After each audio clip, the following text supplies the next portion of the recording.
देखकर लोग उठ जाते हैं और पीछे वालों को फिर दिखाई नहीं देता है।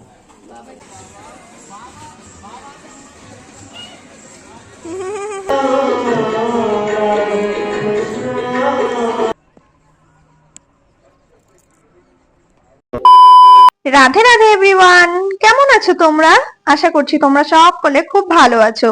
Welcome to our channel Mix Magic by Susmita, আর ওয়েলকাম তোমাদেরকে আরো একটা নতুন বৃন্দাবন ব্লগে। তোমরা তো সকলেই জানো আমি আমার দাদু আর দিদার সাথে বৃন্দাবনে এসেছি। রাধে রাধে বলো। রাধে রাধে রাধে রাধে রাধে রাধে রাধে।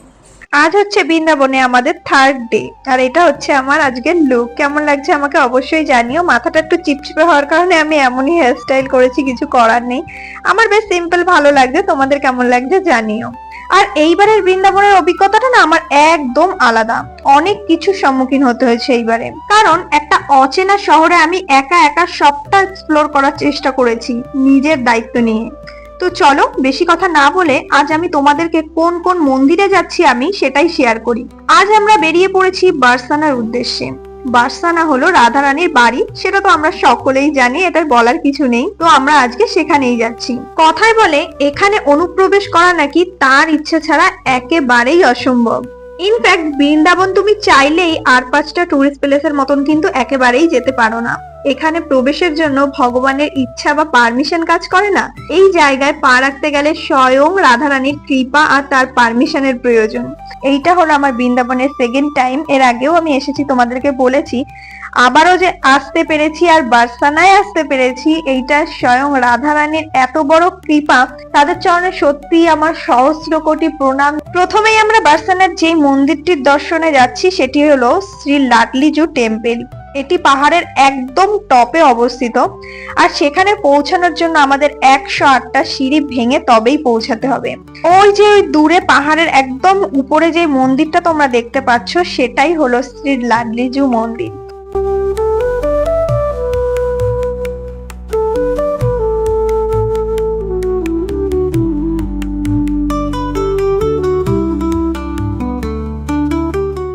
এখান থেকেই শুরু হচ্ছে মন্দিরে যাওয়ার ফার্স্ট স্টেপ। আর ভিড়টা একটু শুধু দেখো, মানে এত অসম্ভব ভিড় যে আমরা স্কোপই পাচ্ছিলাম না। অনেকক্ষণ দাঁড়িয়ে থাকার পরে ওঠার সুযোগ পেলাম। যেহেতু ওই মন্দিরটি অব্দি পৌঁছানোর জন্য এতগুলো সিঁড়ি ভাঙতে হয়, তাই হয়তো একটু অসুবিধা হয় বলে মনে হতে পারে তোমাদের, কিন্তু চিন্তা করার কোনো কারণ নেই। এখানে যে এত বাইক তোমরা দেখতে পাচ্ছ না, এগুলো প্রত্যেকটাই তোমাদের মন্দির অব্দি নিয়ে যাবে। মন্দিরের ব্যাক সাইড থেকে এরা একদম মন্দিরের পেছনেই তোমাকে ছেড়ে দেবে, তোমাদের কোনো অসুবিধার কারণ নেই। তো আগের বারে যখন আমরা অনেকে মিলে বৃন্দাবনে এসেছিলাম তখন দিদাও আমাদের সঙ্গে এসেছিল, আর দিদাকে এই সিঁড়ি ভেঙে একদমই উঠতে হয়নি। দিদাকে বাইকে করে নিয়ে যাওয়া হয়েছিল, আর দিদাকে একদম মন্দিরের পেছনেই ছেড়ে দিয়েছিল। সেখানে গিয়েই আমরা দেখা করি আর আমরা মন্দির অব্দি পৌঁছে যাই। তো কোনো অসুবিধার কারণ নেই। বহু মানুষ যারা পায়ে একদম চলে উঠতে পারে না উপরে, যেহেতু অনেকগুলো সিঁড়ি, তো এতগুলো সিঁড়ি ভাঙা সত্যিই অসম্ভব বয়স্ক মানুষদের জন্য। তো চিন্তার কোনো কারণ নেই। কিন্তু এইবারে আমি আর দিদা গেছিলাম দর্শনের জন্য, কিন্তু দিদাকে আমি বাইকে করে পাঠানোর একদমই সাহস পাইনি। কারণ যদি আমি দিদাকে ওখানে গিয়ে খুঁজে না পাই, আমরা খুব আস্তে আস্তে ধীরে সুস্থে যখন পৌঁছাবো তখন গিয়ে দর্শন করব, কিন্তু আমি তোমাকে একা একা ছাড়তে পারবো না। চলো আমরা সিঁড়ি দিয়েই উঠি। রাধারানীর ইচ্ছাতে আমরা খুব আস্তে আস্তে উঠে গেছিলাম, আর আমি বারবার করে অনেকটা এগিয়ে গিয়ে দাঁড়িয়ে থাকছিলাম আর দেখছিলাম দিদা আসছে কিনা। তো দিদা যেহেতু পায়ে ব্যথা, একটু আস্তে আস্তেই আসছিল। তো যেমনটা দেখতে পাচ্ছ তোমরা, এখানেও কিন্তু ডালা কিনতে পেয়ে যাবে, যেটা পুজো দিতে হয়।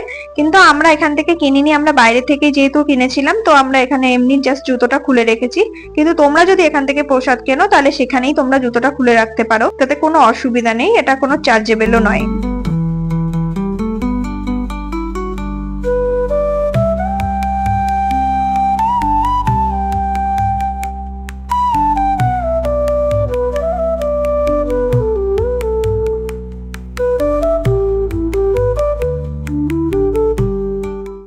মন্দিরের ভেতরে ঢুকে জাস্ট ভিড়টা একটু দেখো, মানে এত অস্বাভাবিক ভিড়। আমরা যখন 2 বছর আগে এসেছিলাম তখনও ভিড় ছিল, কিন্তু এইরকম ভিড় ছিল না। আমরা এক্সপেক্ট করেছিলাম এবারে গরমে যাচ্ছি ভিড়টা কম পাবো, কিন্তু উল্টে ভিড় বেড়ে গেছে, আরো দ্বিগুণ হয়ে গেছে। তো দিদাকে আমি বলেছিলাম যে দূর থেকে খুব ভালোভাবে রাধারানীর দর্শন করা যাচ্ছে, তুমি এখান থেকেই দর্শন করো, একদম কাছ অব্দি পৌঁছানোর কোনো দরকার নেই, কারণ ওখানে যদি যাও তাহলে অর্ধেক হাড্ডিগুড্ডি ভেঙে যাবে, বয়স্ক মানুষ। তো আমি গেছিলাম, আমার অবস্থায় খুবই খারাপ হয়ে গেছিল, আমি নিঃশ্বাস অব্দি নিতে পারছিলাম না, এমন একটা অবস্থা হয়ে গেছিল। তো আমি শুধু একটুখানি বলছিলাম আমার দর্শন হয়ে গেছে, খুব ভালোভাবে হয়ে গেছে, তুমি এবারে আমাকে জাস্ট এখান থেকে বের করে বাইরে পাঠাও, কারণ আমি আর নিঃশ্বাস নিতে পারছি না।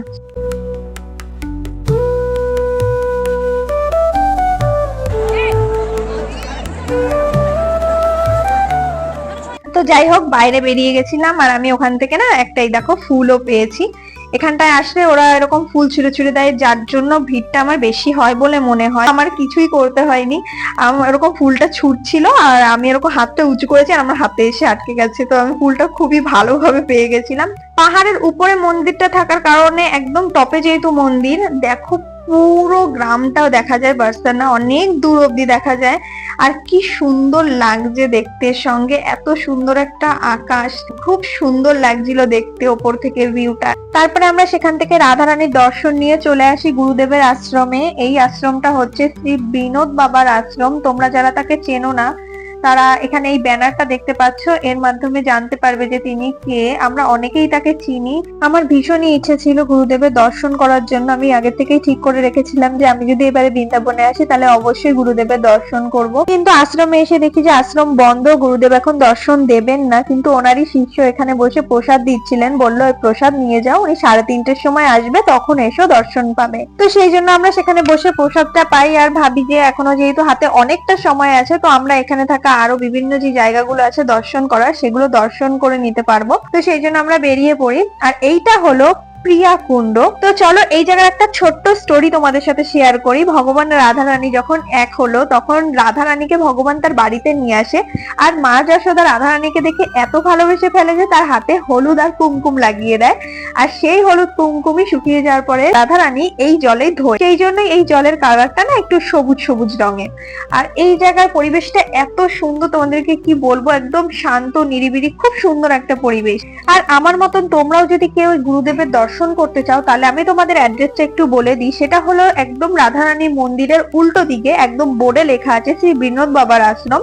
বেশি কোথাও যেতে হবে না, প্রিয়াকুণ্ডের একদম অপোজিট, যে প্রিয়াকুণ্ড আমি তোমাদের দেখালাম তার অপোজিটেই একদম আশ্রমটা। তো তোমরাও যদি বিনোদ বাবার আশ্রমে তার দর্শনের জন্য আসতে চাও, তো এইভাবেই আসতে পারো। তো আশ্রম থেকে দেওয়া প্রসাদটা পাওয়ার পরে আমাদের খুবই জল তেষ্টা পেয়ে যায়, তো আমরা প্রিয়াকুণ্ডে বসে একটু জল টল খেয়ে রেস্ট নিয়ে আবারও বেরিয়ে পড়ি নেক্সট মন্দিরে যাওয়ার জন্য। আমরা এখন যে মন্দিরটায় যাচ্ছি সেই মন্দিরটার নাম হলো মান মন্দির। আর এই মন্দিরটার নাম মান মন্দির কেন জানো তো? কারণ এখানে বসেই রাধা রানীর মান ভঞ্জন করেছিলেন ভগবান, সেই জন্যই এই জায়গাটার নাম হলো মান মন্দির।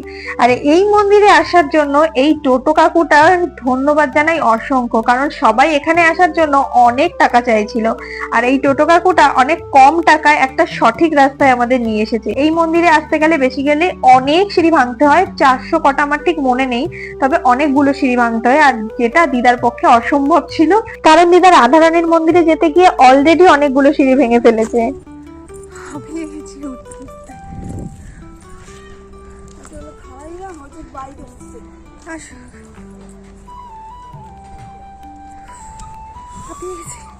যেখানে নামিয়ে দিয়েছে তার থেকে আরো উঁচু থেকে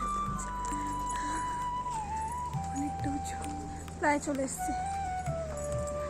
তাও ভালো যে আমরা এই পাহাড়ি ঢালু রাস্তাটা দিয়ে উঠছি, সিঁড়ি দিয়ে উঠতে গেলে তো আরো বেশি কষ্ট হতো, আমার থেকেও বেশি দিদার কষ্ট হতো।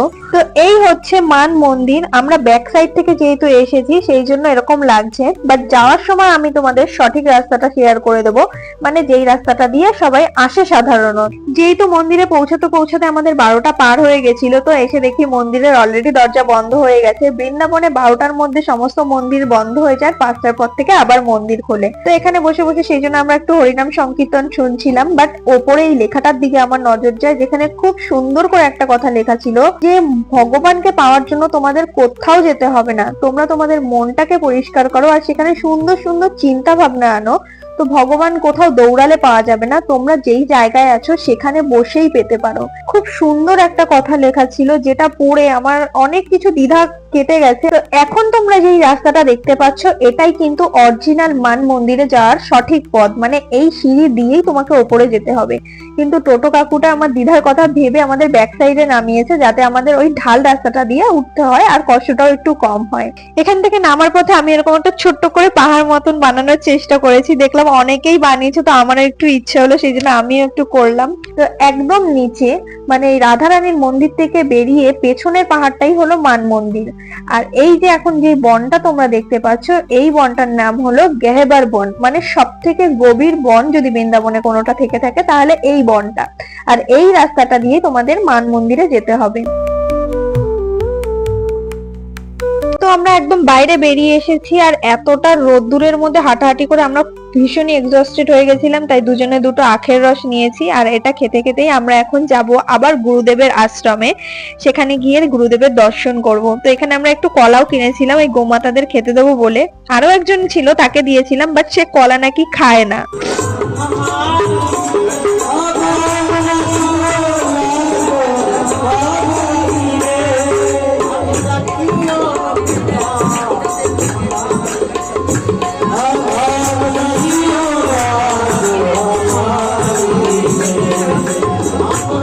গুরুদেবের এত সুন্দর দর্শন পাওয়ার পরে তো আমার পুরো যাত্রাটা আরো বেশি সুন্দর হয়ে গেছে। এইবারে আশাটা মনে হচ্ছে সার্থক হয়ে গেছে।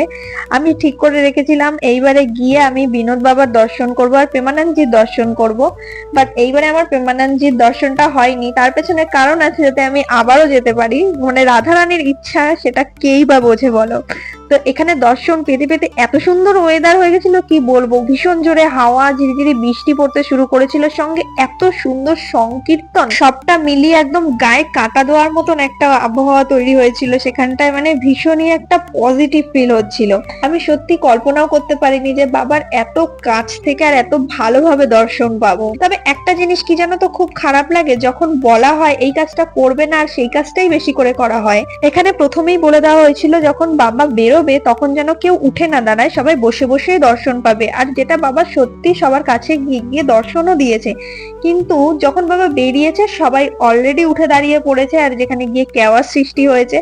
তো এগুলোই ঠিক না করা, যেহেতু বারবার করে বলা হয় সেই কাজটা করা উচিত। কিন্তু আমার একটা জিনিস খুবই খারাপ লাগছিল যে সবাই বাবার জন্য কিছু না কিছু নিয়ে গেছে, মানে অধিকাংশ লোকই নিয়ে গেছে, বাট আমি ফার্স্ট টাইম গিয়েছি কিন্তু কিচ্ছু নিয়ে যাইনি বাবার জন্য। স্বার্থপরের মতন তার দর্শন নিয়েছি, আনন্দ উপভোগ করেছি আর চলে এসেছি। এটা আমার খুবই খারাপ লাগছিল, বাট আমি ঠিক করে এসেছি নেক্সট টাইম আমি আবার যাব, বাবার দর্শন নেব আর বাবাকে কিছু আমি দেব আমার সামর্থ্য অনুযায়ী। তো তোমরা বাবার দর্শন করো, কারণ ভগবানের থেকে তার ভক্তের গুরুত্ব আর মাহাত্ম্য অনেক বেশি। তো আজকের মতন আমি ব্লগটা এখানেই শেষ করছি। বৃন্দাবনের থার্ড ব্লগ তোমাদের কেমন লাগলো অবশ্যই জানিও, কমেন্ট করো। দেখা হচ্ছে পরের ব্লগে। রাধে রাধে।